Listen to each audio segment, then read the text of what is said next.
Hello and namaste friends. Welcome back in today's episode. I'm Mangal and you are listening to today's episode with Mangal. Before we dive deep, please subscribe this channel and hit the bell icon so that you never miss the notification. Today we are going to talk about a very profound topic and a teaching of Gautama Buddha. So let's start.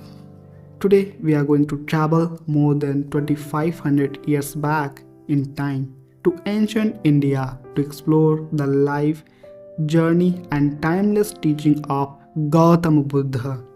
This is not just the story of a religious teacher, it is the story of a human being who questioned suffering, searched for truth, and discovered a path to inner peace that still guides millions today. So let us begin, not with Buddha, the enlightened one, but with Siddhartha, the seeker. Siddhartha Gautama was born around 563 BCE in Lumbini, present day is Nepal. He was a prince of the Shakya Khan, born into luxury, comfort and protection. According to traditional astrologers, predicted two possible futures for him. Either he would become a great king or a great spiritual teacher. His father, King Shuddhodana, wanted only one thing: to make sure Siddhartha become a powerful ruler. So Siddhartha was sheltered from all forms of pain, sickness, old age, and death. He lived in a beautiful palace surrounded by art, music, and pleasure.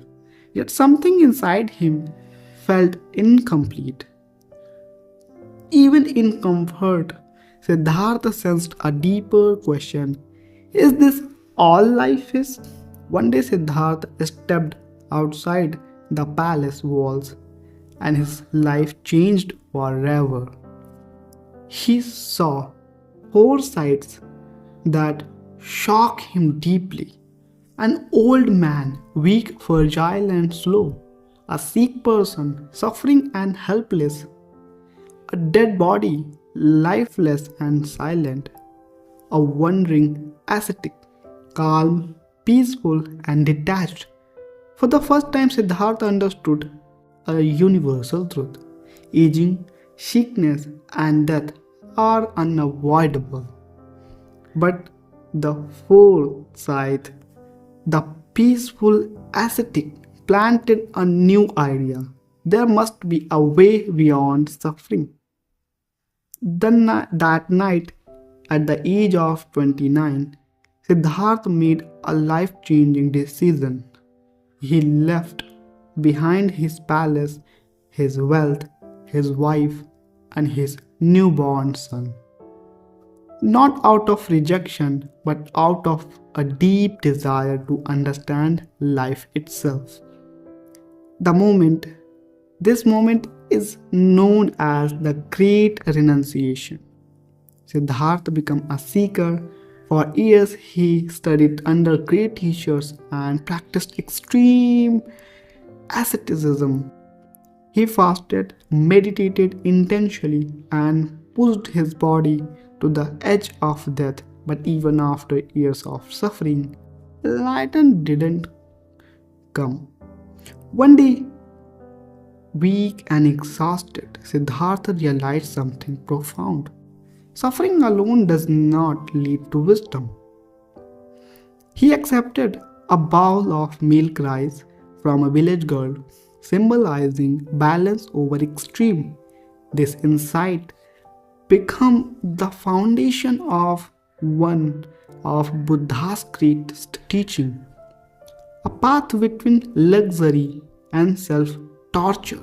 Siddhartha then sat beneath a Bodhi tree in Bodh Gaya and made a silent vow: I will not rest until I find the truth.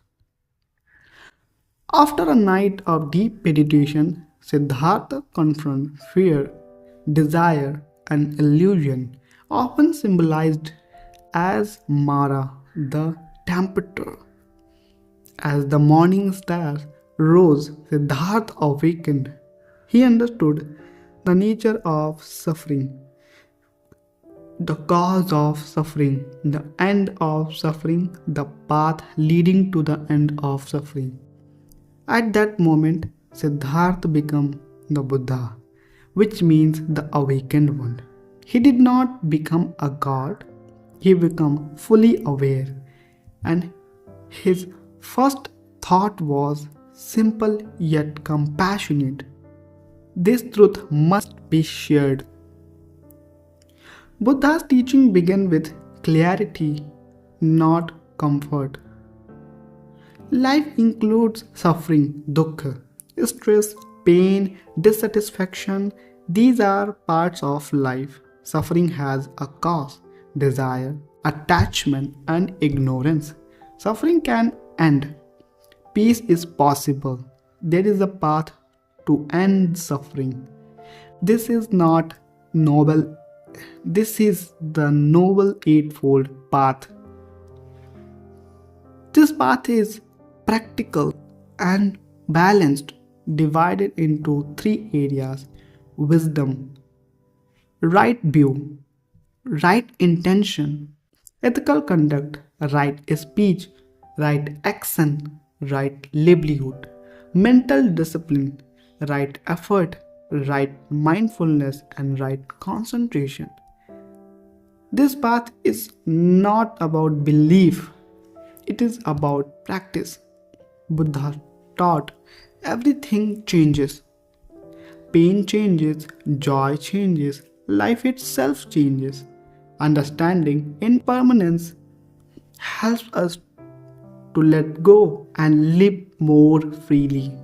Buddha did not teach us to escape the world. He taught us to live in it with awareness and compassion. True happiness, he said, comes from kindness, mindfulness, and understanding. Buddha's journey reminds us of something powerful. You don't need to escape life to understand it. You need to observe it deeply. His teachings are not tied to time, place, or religion. They speak to anyone who has ever felt confused, restless, or in search of peace. In a noisy world, Buddha invites us to pause, to breathe, to awaken. And now, thank you for listening this episode till the end, friends. Maybe you should be peaceful always. Maybe you be mindful, you be free. But before we end this broadcast, let me know you this was not a complete brief, a story, an autobiography of Buddha. If you wanna learn more about Buddha and wanna know about you have a great trust, please you go pick a book and read about him and go to a sage and know the right all the teachings of Buddha, so that you have to change your life. This was just a podcast. Here I have not shared every single thing. This is not much. There is huge amount of data is always stored. You have to go and read if you are interested, but not believe this is the simple teaching of Buddha. This was not complete version. There is a huge version is left behind. So if you are interested, buy a book or go under a teacher who will guide you. There is a great teachings of Buddha. Thank you for listening this episode till the end. Bye. See you in the next episode.